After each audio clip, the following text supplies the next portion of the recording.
আপনারা তাদেরকে জানিয়ে দিবেন, যারা পাথর দিয়ে মানুষ হত্যা করে তাদের জন্য না, যারা চাঁদাবাজি করে তাদের জন্য না, যারা নতুন স্বৈরাচার তাদের জন্য না, আগামীর বাংলাদেশের জন্য আমরা সবাই হ্যাঁ।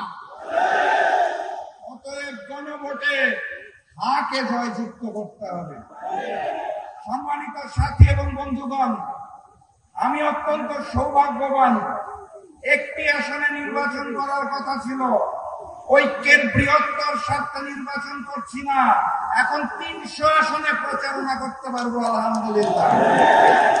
এবং প্রচারণা শুরু করলাম আমিরে জামাত ডাক্তার শফিকুর রহমানের সমাবেশ আলহামদুলিল্লাহ। ঢাকা 15 আসনের জনগণ আমার চেয়েও সৌভাগ্যবান। কারণ কি, বাংলাদেশের 300 আসনের 299টা আসনে জনগণ ভোট দিবে আগামীর এমপি বানানোর জন্য। ঢাকা 15 আসনের জনগণ ভোট দিবে বাংলাদেশের আগামী প্রধানমন্ত্রী নির্বাচন করার জন্য।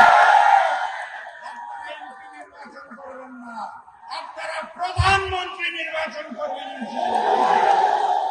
কথাবার্তা পরিষ্কার। ডাক্তার শফিকুর রহমান বলে দিয়েছে ঐক্যবদ্ধ বাংলাদেশ। আমরা সেই ঐক্যবদ্ধ বাংলাদেশ, আমরাই বাংলাদেশ। বাম বিএনপি বনাম ঐক্যবদ্ধ বাংলাদেশ।